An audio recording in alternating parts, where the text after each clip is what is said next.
Several hundred miners flocked to the Guyana Girl Guides Association on August 11 to participate in an auction for medium-scale mining properties, the first of its kind held since 2009. The auction was made possible following discussions with the Ministry of Natural Resources and the Environment, Guyana Gold and Diamond Miners Association and the Mining Sector Regulatory Agency, the Guyana Geology and Mines Commission. Minister of Natural Resources and the Environment Robert Persaud had mandated the Closed Area Committee to identify mining properties for lottery and auction, hereby making more mining properties available to miners and new entrants to the mining sector. The committee is broad-based and its work is guided by statutes. The Closed Area Committee, I guess you're aware of what that is. It simply ensures that whatever is returned to the Commission is properly given or allocated to the miners in a transparent and professional way. The Ministry of Natural Resources and the Environment and the Guyana Geology and Mines Commission presents Mining Week 2014, August 24 to 30, under the theme Improved Recovery, Reducing Impact, Securing the Future of Mining, with outreach and playoffs on Saturday, August 23 at the Madja Community Center ground and August 27 at the Port Kaituma Community Center ground, and outreach on Thursday, August 28 at the Guyana Goldfields Aurora Gold Project, and an outreach with miners at Aranka Landing at 11 hours. The Pre-Poke Knocker Day exhibition on Tuesday, August 26 at First Street, Bartica. Customer Appreciation Day on Thursday, August 28 at the Guyana Geology and Mines Commission on Brick Dam, and Poke Knocker Day on Saturday, August 30 at the Regatta Pavilion, Golden Beach, Bartica. It's Mining Week 2014, August 24 to 30, under the theme Improved Recovery, Reducing Impact, Securing the Future of Mining. Squatting on state lands is illegal. Sections 35 and 36 of the State Lands Act provide the power to arrest or to summon anyone willfully trespassing on or unlawfully occupying state lands. The transparency and openness of the award of blocks for the auction was witnessed by the Guyana Geology and Mines Commission and the Guyana Gold and Diamond Miners Association, amongst other stakeholders. This auction is part of the various activities that we put in place to substantially improve our response to provision of land for mining. According to GGMC, approximately 1,000 mining blocks went to auction. Due to the large attendance by miners, new entrants to the sector and other interested persons, the Commission anticipates that there will be a full allocation of blocks listed for auctions. We met, having been constituted earlier in the year, in April, and took a decision that we'll have a minimum of 2 such auctions this year. This is the first of the 2. Within which we're going to be allocating 1,000 blocks by auction, and hopefully within a week or so, another 1,000 blocks by lottery. The lottery will be taking place within the mining districts, the 6 mining districts. And the auction, as you're aware, is taking place here in Georgetown. And there is no limitation with respect to each as who is suitable to in fact make an application or come to the auction as part of the auction process. Any miner can do that. Having gotten the blocks by way of the auction, we then carry through the normal process to obtain the blocks from the Commission. The GGMC is putting up blocks of 1,200 acres of mining lands to be bidded on. And the person who makes the highest bid will now own this block or blocks of land that they bidded on. The process of the auction, you really win the right to go and apply and be the first applicant for that block. And what that really requires is that you will need to fill out a Form 5A. At this auction, all allocations are final. So the auctioneer, once he mentions the winning bid, we would record that person's name and the amount. That person then has is to pay the auction fee immediately and the 3% auction fee. Thereafter, he will need to go to the GGMC Land Management Division and apply for the said property. Additionally, due to the overwhelming response to the auction, it was extended to accommodate all miners and other interested persons. We have removed the limitation of what should comprise a lottery. Initially it was, I think, reduced to about 500, square meters. Now it's 1,200, which is the maximum limit of the claim of anybody can get. So there's no limitations. You can come by your own for that, or you can come by in groups. And the same thing for this auction. I would advise any miner before they mobilize to go on these lands, they should do some work, initial work on them. Either go back to the GGMC, do some more research, and be careful before they move on to these new lands. But it's a plus that they do have lands, and the association supports that. The application process requires him to fill out a Form 5A or a Form 5F, depending on whether he would want to go into a prospecting permit arrangement or a mining permit arrangement, respectively.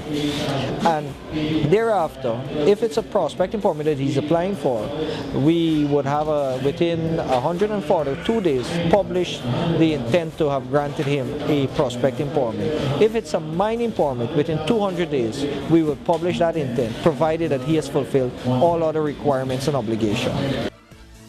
Authorities said the auction and lottery being held for mining lands is transparent and is being conducted with the primary objective of opening up more lands for operators. Squatting on state and government lands is illegal. There is a significant increase in squatting on these lands on the Soesdijk-Linden Highway, Port Kaituma, and elsewhere. Some of the squatting have taken place on lands already leased for industrial, commercial, and residential land uses, and on reserves which constrain development of some areas and delay processing of land applications.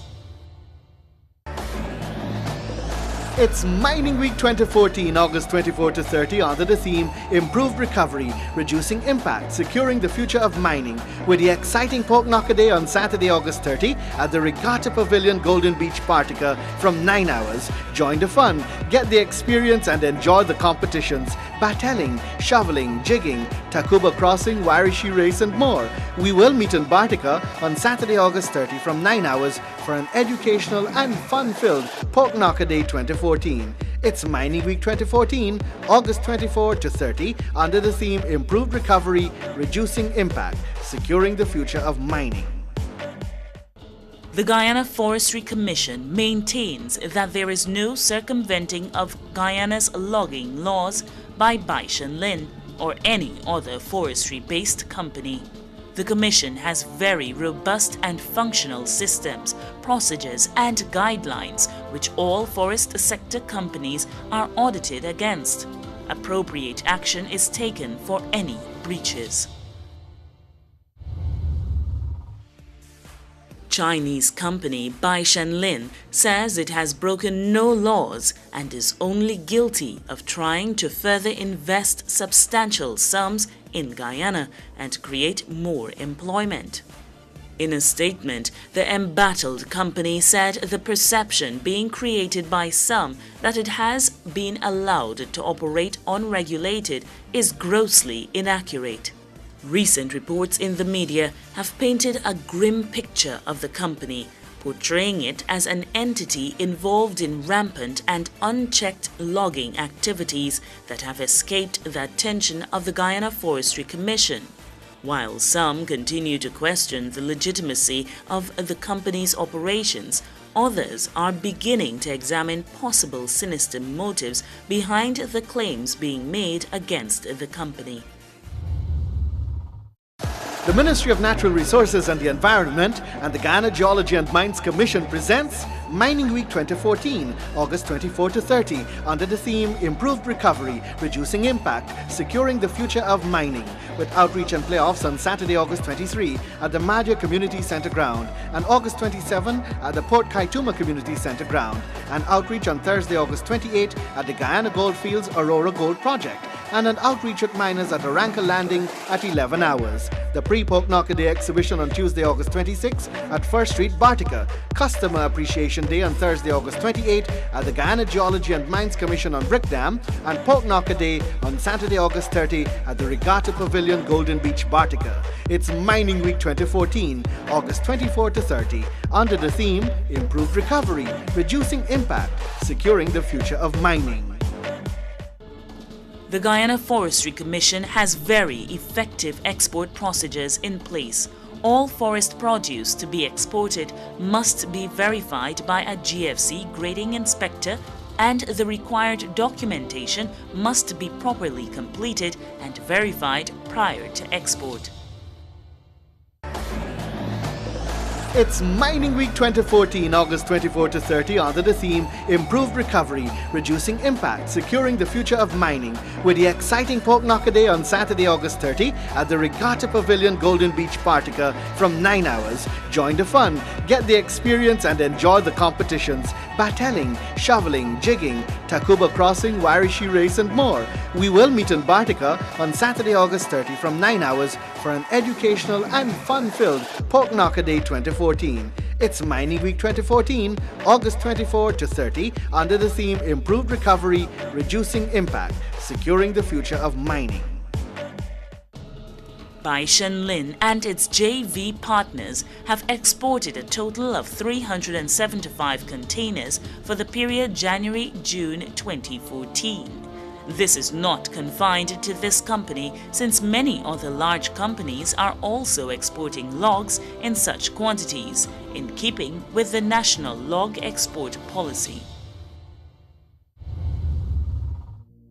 GFC has come out strongly debunking the claims that the company is operating outside of the regulations. Bai Shan Lin currently has 2 SFPs in the name of Bai Shan Lin, 2 SFEPs, State Forest Exploratory Permits, and 1 joint venture with Sherwood Forest Incorporated. Those are what we call State Forest Exploratory Permits because they are not a TSA, which gives valid harvesting rights. Basically, an SFEP is issued for a period of 3 years, during which you have to do an environmental and social impact assessment, a forest inventory, and a business plan. And only when these are satisfactorily submitted and accepted by the GFC board and the Environmental Protection Agency, then is a recommendation made for them to be converted into a timber sales agreement.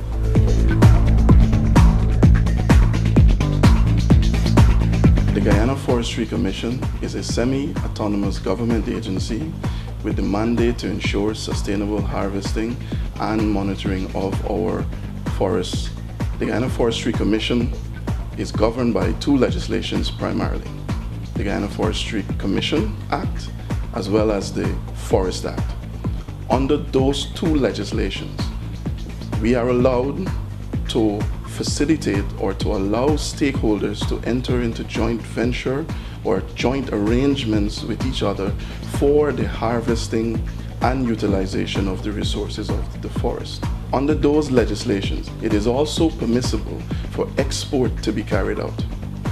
The State Forest Exploratory Permit is one type of concession that the Guyana Forestry Commission issues. Under that type of concession, concessionaires are allowed to carry out a maximum of 25% of harvesting.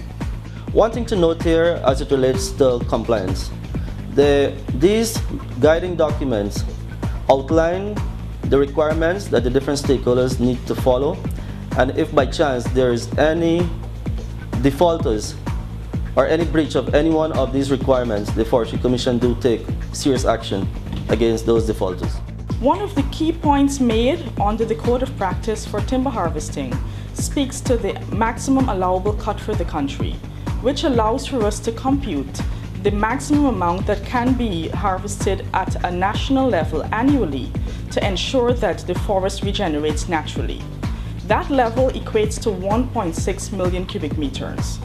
Currently, as far as over a decade, including 2013 and currently in 2014, we're only at a fraction of that maximum sustainable level.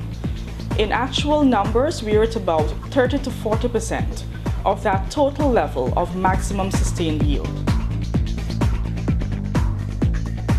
I would make reference to the Minister of Finance's half-year summary released a few weeks ago, in which it was concluded that the forest sector has grown by 30% in export earnings.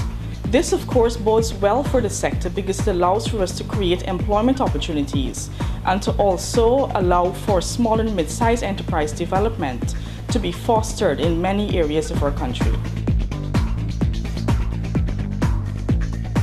Guyana is engaged in a hallmark agreement with the Government of Guyana and the Kingdom of Norway. That bilateral agreement between the two governments allows for payments for ecosystem services in the form of forest carbon. Over the past 3 years, there has been compliance by Guyana with the compliance requirements of that bilateral agreement. In the area of forest management and harvesting of forest produce, there is also compliance with the requirements as set out in that bilateral agreement. In actual fact, the level of forest harvest that is stipulated as the benchmark for an annual period, Guyana has never exceeded that level. In 2013, Guyana has not exceeded that level, and from the looks of things in 2014, there is going to be general compliance as well with the stipulations of that bilateral agreement. The claim that the Guyana Forestry Commission supports joint venture agreements as a means of circumventing the forest laws of Guyana is, of course, without any base. The Forest Act of Guyana provides 4 joint venture agreements, actually. It provides that so long as the individuals equally qualify, then they are allowed to enter into these arrangements, and there's a process, a legal process that has to be followed, and once that process is followed, then the joint venture agreement is approved. It is only approved after that process has been followed and the requirements therein have been met. The claim that there is an increase in illegal logging in Guyana, and of course the illegal exportation of logs out of Guyana, that is false. There is a claim that community operations as well as small and mid-sized enterprises are disadvantaged in Guyana's forest sector. This claim is false. In actual fact, in Guyana, we have close to 1.19 million acres of forests that have been allocated directly to community forestry associations. And currently we have 70 functioning community forestry organizations which support close to 3,000 persons directly employed. The Guyana Forestry Commission remains committed to ensuring that our forests and its resources are being sustainably utilized, and we will continue our sustainable monitoring of that forest to ensure compliance with our laws. We also remain open to continue working with all of our stakeholders, both local and international. We also remain committed to continue implementing our very open and transparent processes, which allow for all stakeholders who have an interest in the forest to come forward, make the relevant applications to us. We go through those legal processes and we award based on merit.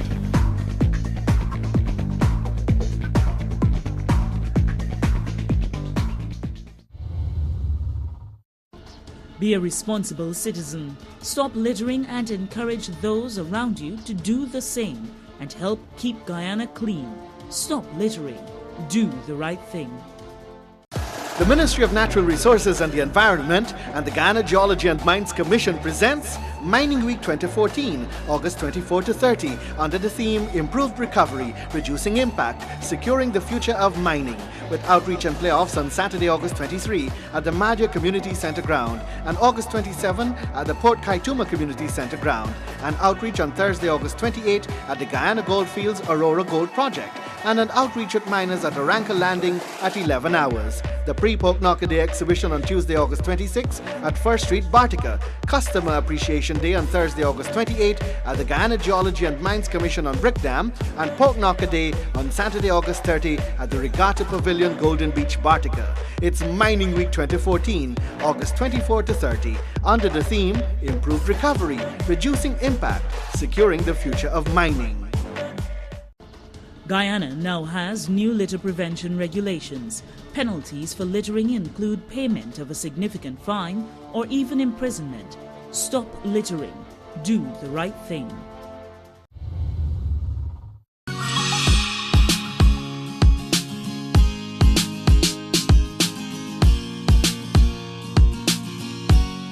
Widespread dumping of garbage is unhealthy and dangerous to the environment. And environmental effects of garbage. Numerous to consider. Garbage harbors vermins and disease-carrying agents such as mosquitoes. And one can reflect on the issue of chikungunya and other diseases such as malaria. We know the garbage cans, the empty drink caps, the empty drink cans, they allow mosquitoes to breed.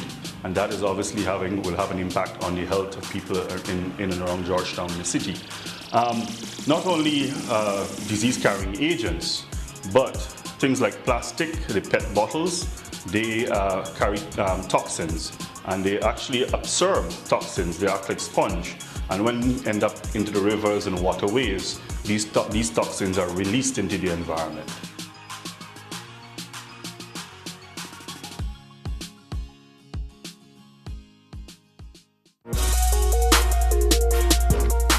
There is a better way.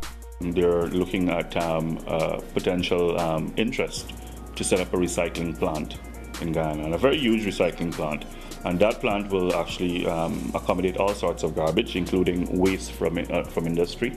We're looking at things like the paddy husks and so on, the poultry waste, manure and stuff like that, in addition to the bottles and the plastics and what's not.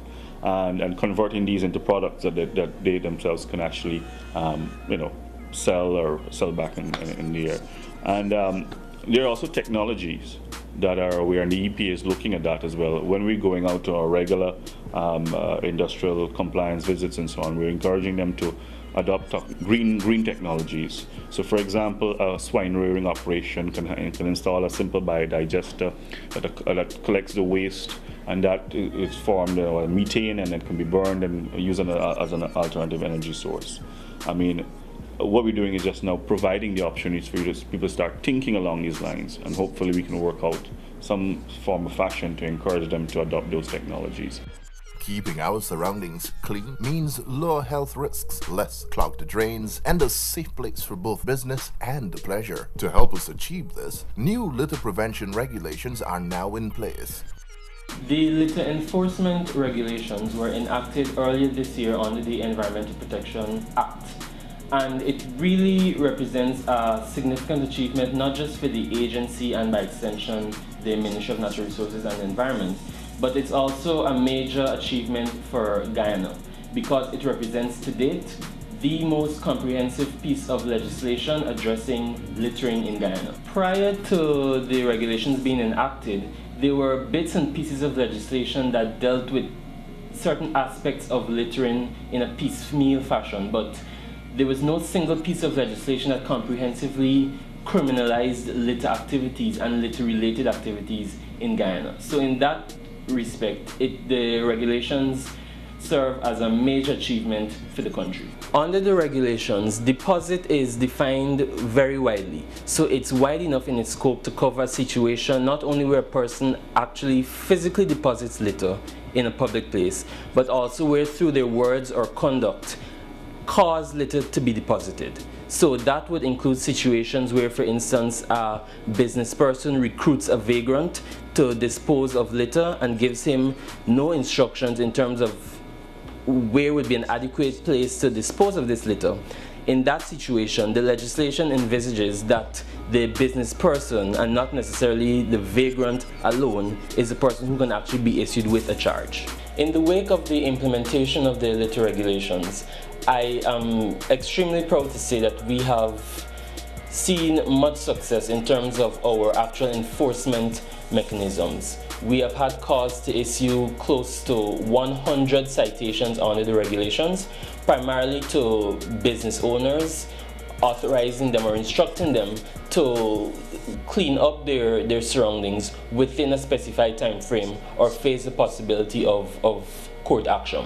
Recently, we even had a situation where a business owner was brought before the purview of the courts and was made to pay $130,000 in fines, $100,000 for actually littering, and then $30,000 for attempting to bribe a litter warden. So in that respect, we have seen much success in terms of the actual enforcement mechanisms under the regulation. The Ministry of Natural Resources and the Environment and the Guyana Geology and Mines Commission presents Mining Week 2014, August 24 to 30, under the theme Improved Recovery, Reducing Impact, Securing the Future of Mining, with outreach and playoffs on Saturday, August 23 at the Maja Community Centre ground and August 27 at the Port Kaituma Community Centre ground, and outreach on Thursday, August 28 at the Guyana Goldfields Aurora Gold Project, and an outreach with miners at Aranka Landing at 11 hours. The Pre-Pork Knocker Day exhibition on Tuesday, August 26 at First Street, Bartica. Customer Appreciation Day on Thursday, August 28 at the Guyana Geology and Mines Commission on Brick Dam, and Pork Knocker Day on Saturday, August 30 at the Regatta Pavilion, Golden Beach, Bartica. It's Mining Week 2014, August 24 to 30, under the theme Improved Recovery, Reducing Impact, Securing the Future of Mining. Check us out on the internet for this and every episode of El Dorado Shines. Just go to YouTube, search for El Dorado Shines and start watching. Or like us on Facebook and receive instant updates. It's Mining Week 2014, August 24 to 30, under the theme Improved Recovery, Reducing Impact, Securing the Future of Mining, with the exciting Pork Knocker Day on Saturday, August 30 at the Regatta Pavilion, Golden Beach, Bartica from 9 hours. Join the fun, get the experience and enjoy the competitions, battling, shoveling, jigging, Tacuba Crossing, Warishi Race and more. We will meet in Bartica on Saturday, August 30 from 9 hours for an educational and fun-filled Pork Knocker Day 2014. It's Mining Week 2014, August 24 to 30, under the theme Improved Recovery, Reducing Impact, Securing the Future of Mining. To learn more about the new litter prevention regulations, visit the Ministry of Natural Resources and the Environment's website at www.nre.gov.gy and click on the link Pick It Up Guyana.